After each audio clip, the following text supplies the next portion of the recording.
라마 사박다니 하시니 이를 번역하면 나의 하나님 어찌하여 나를 버리셨나이까 하는 뜻이라. 곁에 섰던 자 중 어떤 이들이 듣고 이르되 보라 엘리야를 부른다 하고 한 사람이 달려가서 해면에 신포도주를 적시어 갈대에 꿰어 마시게 하고 이르되 가만두라 엘리야가 와서 그를 내려주나 보자 하더라. 예수께서 큰 소리를 지르시고 숨지시니라. 이에 성소 휘장이 위로부터 아래까지 찢어져 둘이 되니라. 예수를 향하여 섰던 백부장이 그렇게 숨지심을 보고 이르되 이 사람은 진실로 하나님의 아들이었도다 하더라.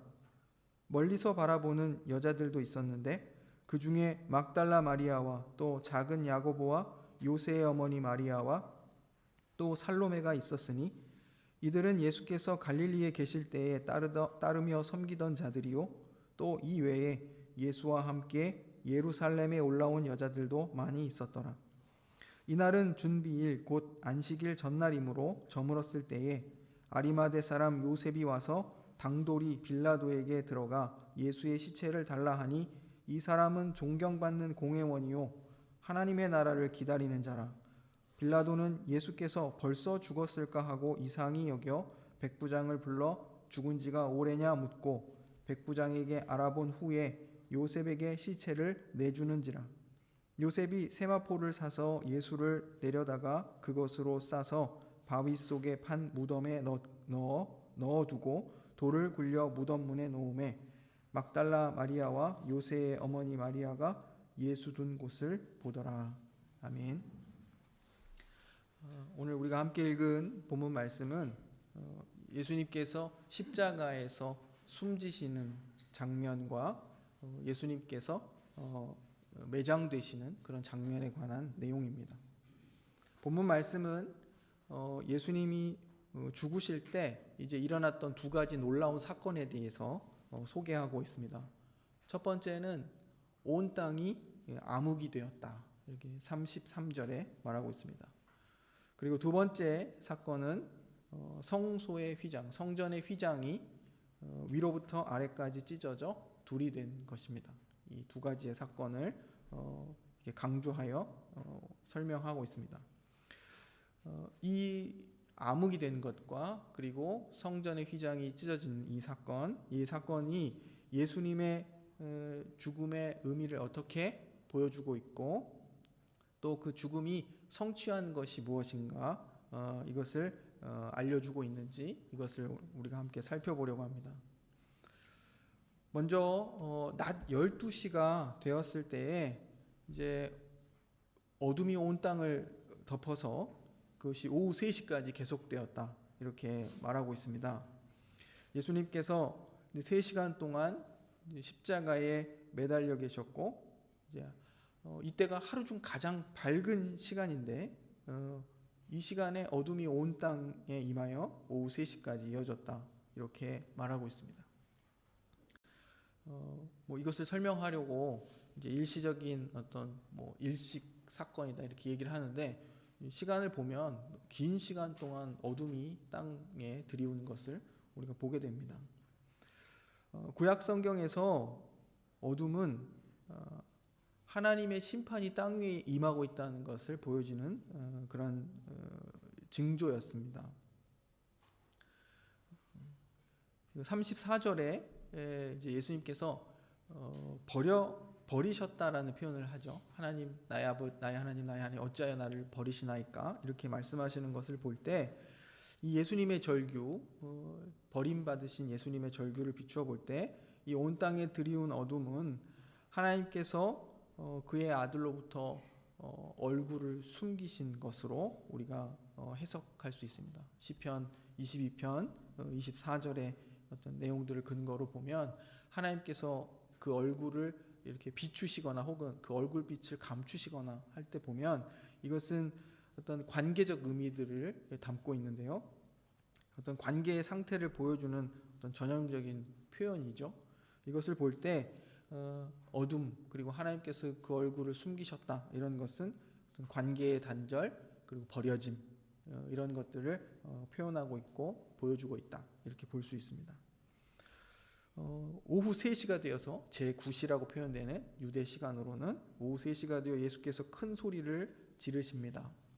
나의 하나님, 나의 하나님, 어찌하여 나를 버리셨나이까. 이 말씀을 하시고 이제 숨지십니다. 이제 가상칠언이라는 이런 말이 있습니다. 그러니까 십자가상에서 예수님께서 하신 7개의 말씀들을 이렇게 가상칠언이라고 얘기하는데요. 누가복음이나 요한복음 그리고 마태, 마가복음에 이제 이 흩어져 있고 소개하고 있는 예수님의 마지막 때에 하신 말씀들을 이제 모아서 가상칠언이라고 하는데, 마가복음은 마태복음도 마찬가지지만 지금 읽어드린 한 문장만을 소개하고 있습니다. 그러니까 하나님께 그 버려지시는 그 순간의 어떤 외침, 그것만을 소개하고 있습니다. 가상칠언의 내용들을 잠깐 다른 공간복음서, 사복음서에서 잠깐 소개하면, 첫 번째 말씀은 누가복음 23장 34절 말씀인데요. 예수님께서 이런 말씀을 하십니다. 아버지, 저들을 사하여 주옵소서, 자기들이 하는 것을 알지 못함이니이다. 용서, 자기를 핍박하고 십자가에 못 박은 자들을 향한 용서의 기도를 하시죠. 두 번째는 양옆에 같이 달린 강도들에게 오늘 내가 나와 함께 낙원에 있으리라, 이런 낙원에 대한 약속을 또 주십니다. 세 번째 말씀은 이제 요한복음 19장에 있는 말씀인데, 이 예수님이 어머니, 육신의 어머니를 이제 제자들에게 부탁하는 이러한 이제 부탁의 말씀, 이런 것들을 하시고 계시고, 네 번째는 이제 네 번째가 오늘 우리가 읽었던 엘리 엘리 라마 사박다니라고 하는 나의 하나님, 나의 하나님, 어찌하여 나를 버리셨나이까 하는 말씀입니다. 다섯 번째는 이제 요한복음 19장에 내가 목마르다, 그래서 육신적인 고통에 대해서 표현하시고, 여섯 번째는 요한복음 19장 30절 말씀인데요. 다 이루었다, 이렇게 말씀하심으로 구원사역을 완성한 어떤 승리의 선언을 이렇게 표현하십니다.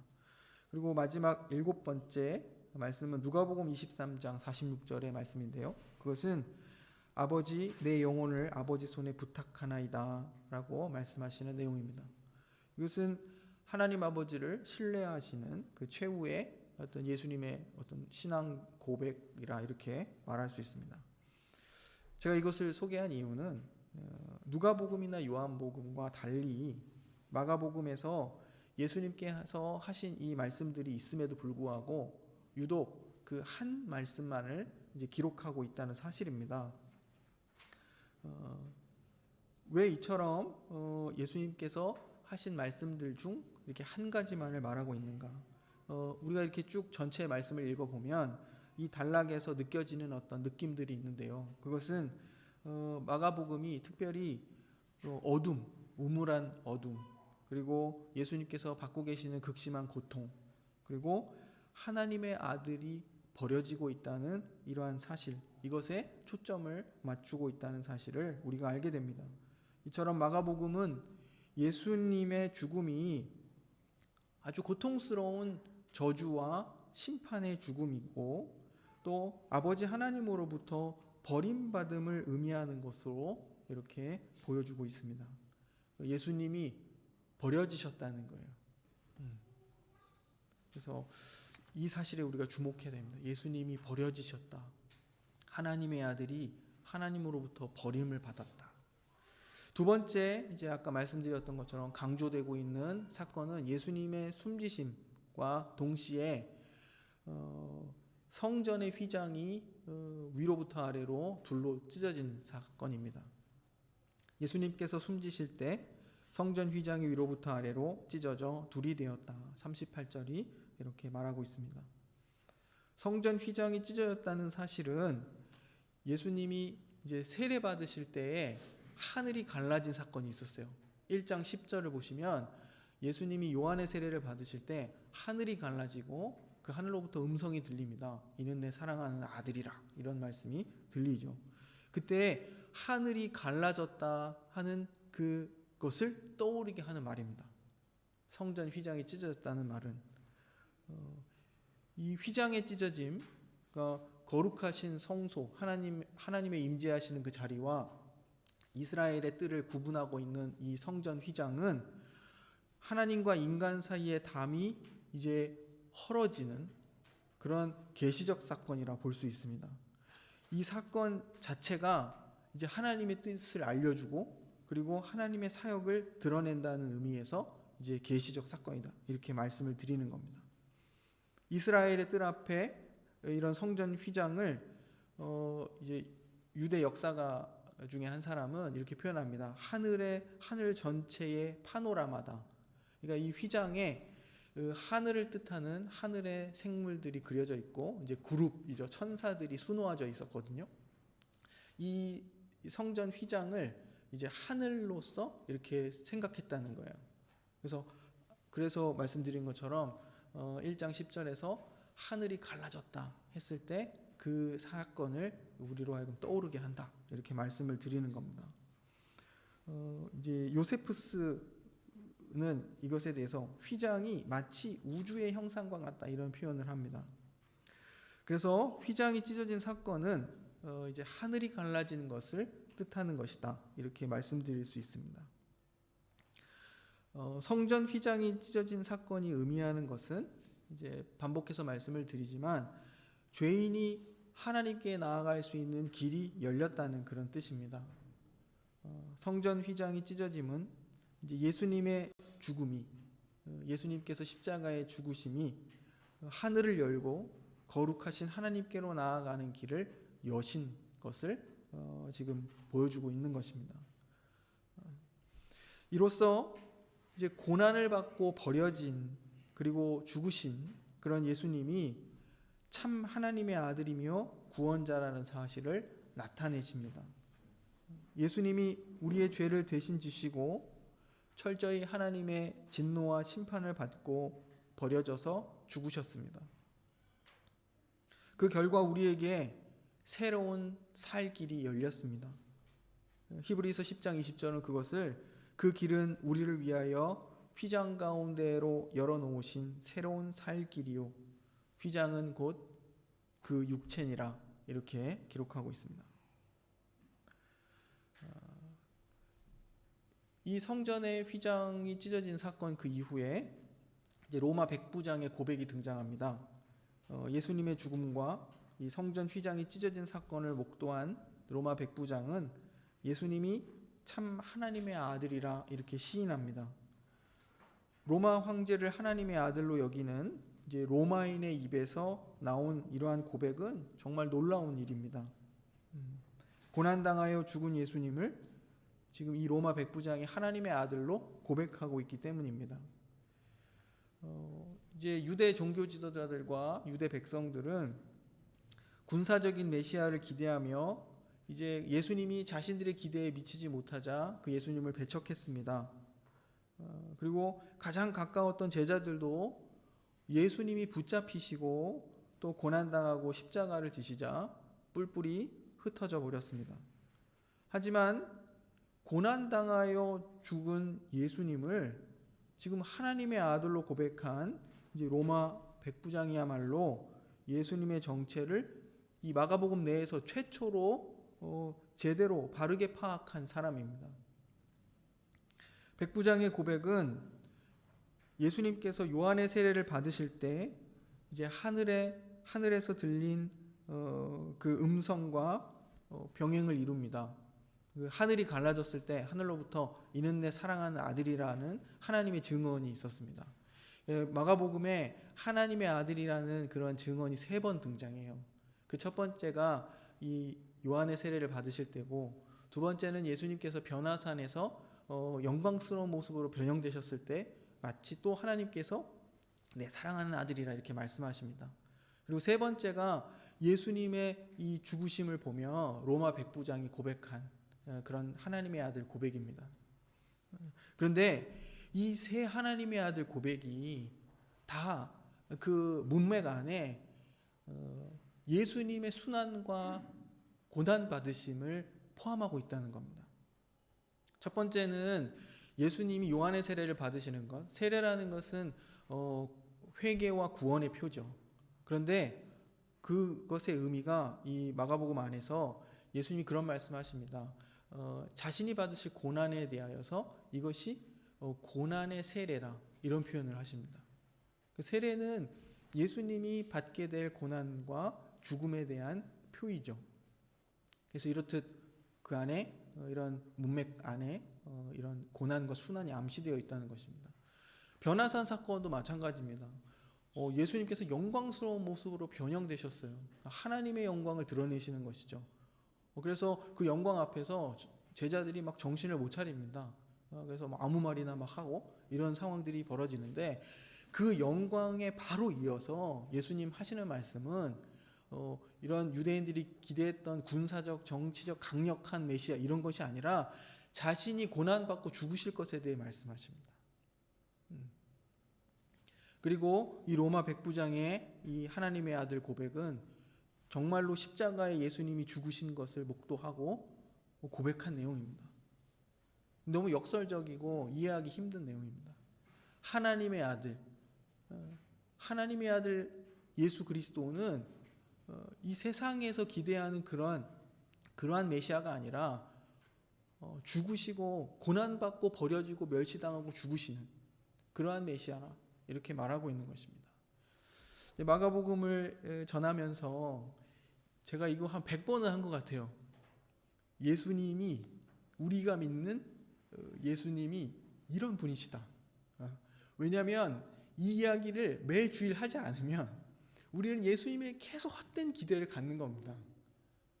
나의 기대, 내가 원하는 것, 이 세상이 나에게 요구하는 것, 이 세상이 나에게 강요하는 것, 그런 것들로 계속 예수님께 덧씌우고 그러한 기대를 갖고 또 혼자 실망하기도 하고 원망하기도 하는 그런 연약한 모습을 우리가 보이기 때문입니다.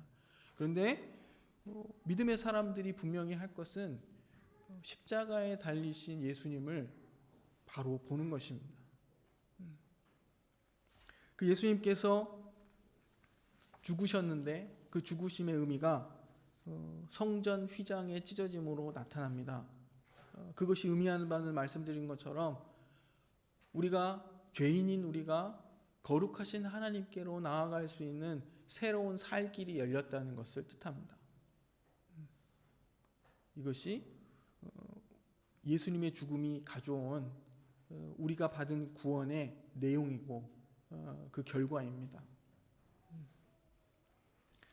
예수님은 버려지셨지만 그 버려지심을 통해 우리가 하나님께 받아들여졌습니다.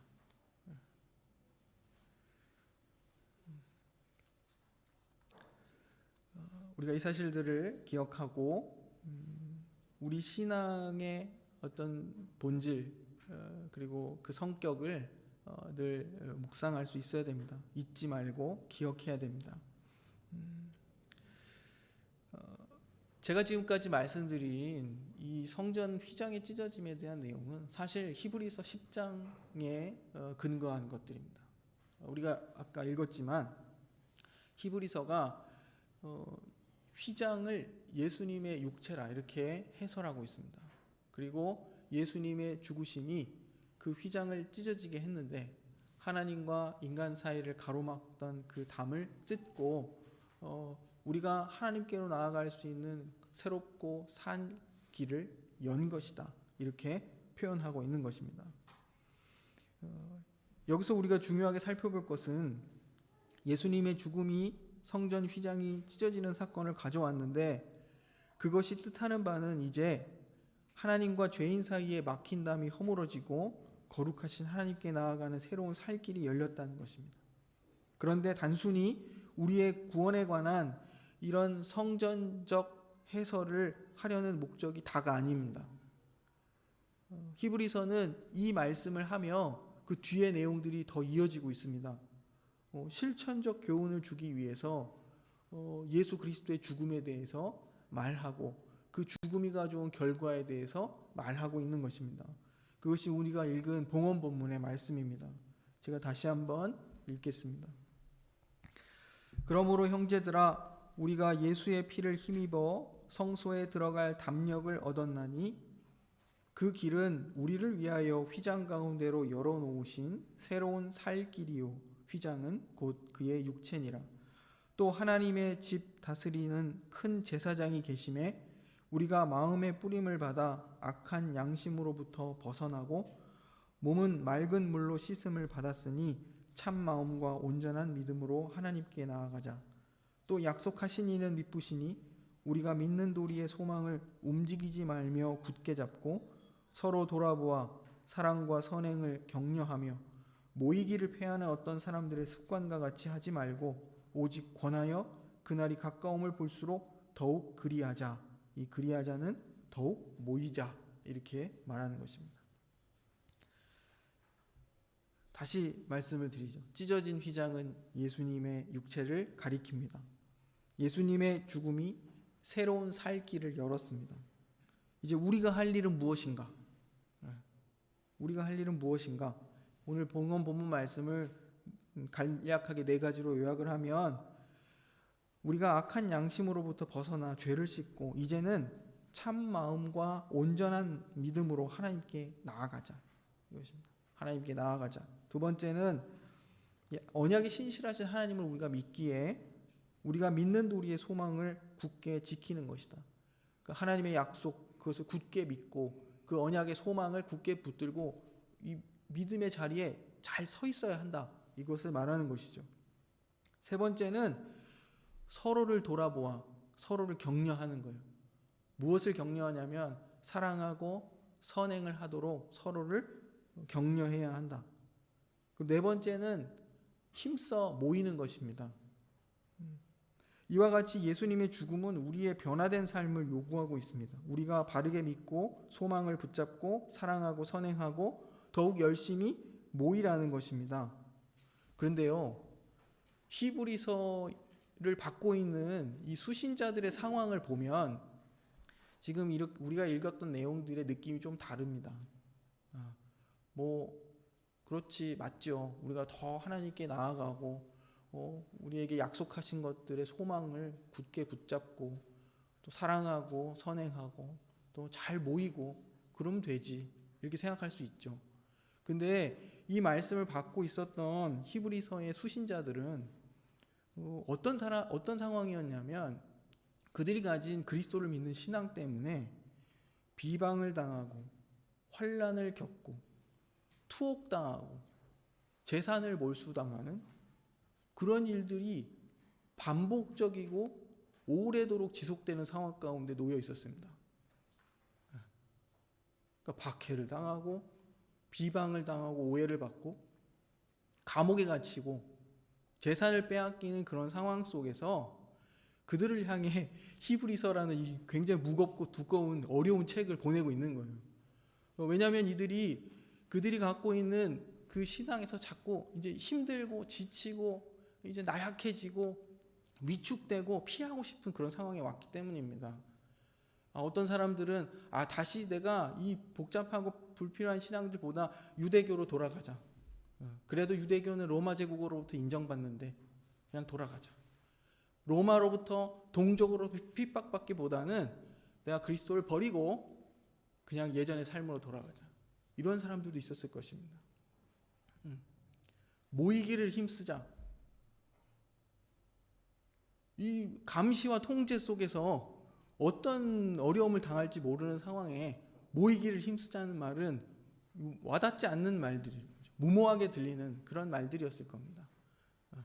그런 상황에서 서로 사랑하고 선행을 하자, 더 와닿지 않는 말이었을 것입니다.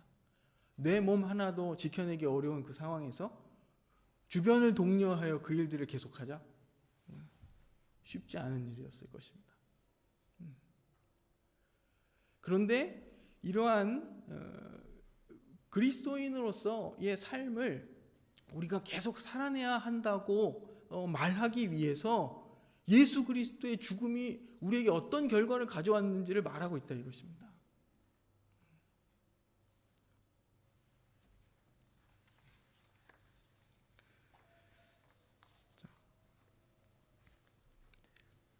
이 시대를 사는 우리들의 상황이 이제 히브리서의 수신자들과 일치하지는 않지만 이 정황 속에서 주어지는 교훈과 그것이 주는 도전은 역사 속에 이렇게 동일할 수 있다 이렇게 생각합니다. 우리의 신앙을 무디게 만드는 어떤 요인들이 있을 것입니다.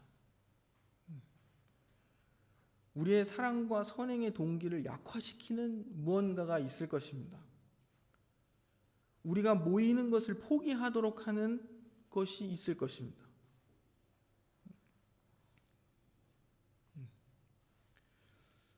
우리는 이 한 2년 넘게 이제 감염병의 어떤 이런 위기 시기, 또 전쟁의 위기, 또 기후 변화와 에너지 위기, 식량의 위기, 이런 여러 위기들이 우리를 계속 위축시키는 그런 상황을 살고 있습니다.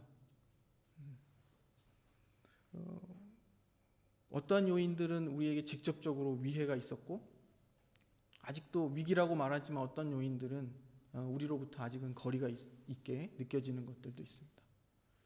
하지만 어떤 상황이든지 우리가 예수 그리스도를 바르게 바라보고 그 그리스도가 우리로 하여금 하나님 아버지와 화목하게 하고 또 우리로 하여금 놀라운 존재의 변화를 겪게 했던 그 사실들을 기억하고 우리가 우리 마음대로 버릴 수 없는 우리의 이 믿음과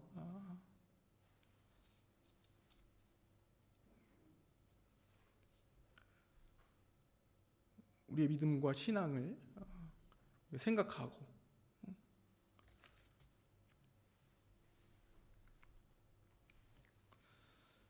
다시 한번 좀 우리의 믿음을 새롭게 하고 우리의 삶을 새롭게 할 필요가 있다 생각이 듭니다.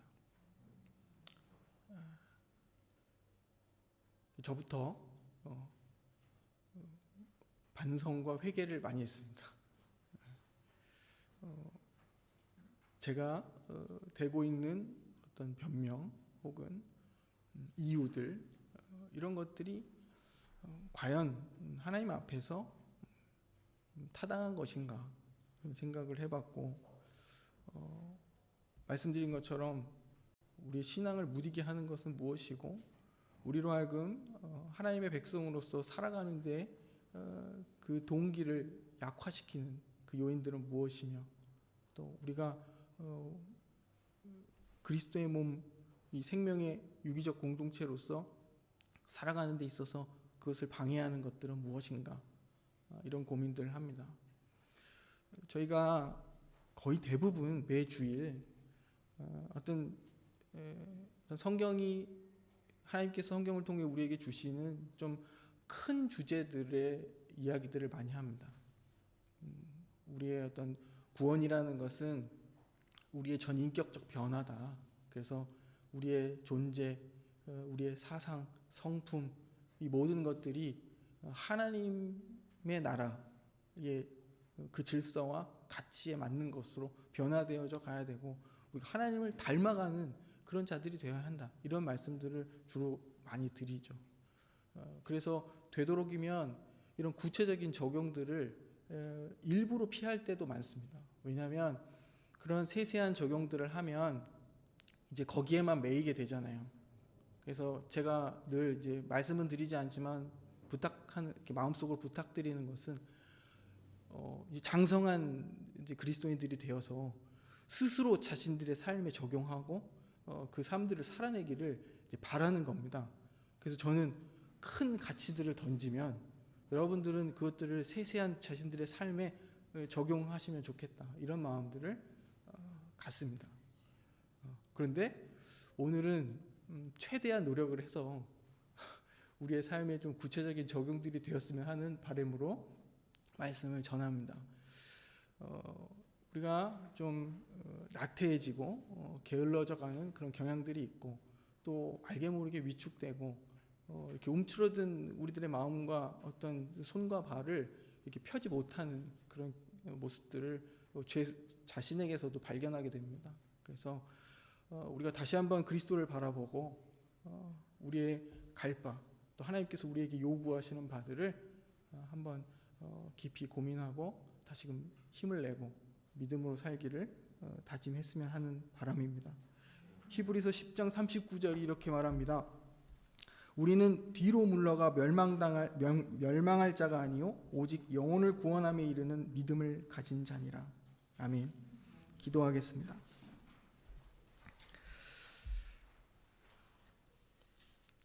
언약의 신실하신 하나님, 그 아들을 우리의 죄를 대신 감당케 하시기 위해 대속의 제물로, 화목의 제물로 주신 것을 감사합니다. 우리 구주 예수 그리스도의 죽음으로 우리가 하나님께 나아갈 수 있는 새로운 산기를 얻게 된 것 감사드립니다. 죄와 악한 양심으로부터 벗어나 참 마음과 온전한 믿음으로 하나님 아버지께 나아가게 하옵소서. 언약의 신실하신 하나님을 믿기에 우리도 신실하게 믿음의 길에 굳게 서서 그 언약의 소망을 붙잡고 전진하게 하옵소서. 우리의 상황이 열악하고 때론 고난일지라도 사랑과 선행의 삶을 살기로 서로 격려하게 하시고 주의 몸된 교회 공동체가 또 이 유기적 생명의 공동체가 모이기를 힘쓰게 하옵소서. 우리의 게으름과 또 포기와 실망을 떨쳐내고 다시 한번 믿음의 한 걸음을 내딛도록 주여 도와주옵소서. 예수님의 이름으로 기도드립니다.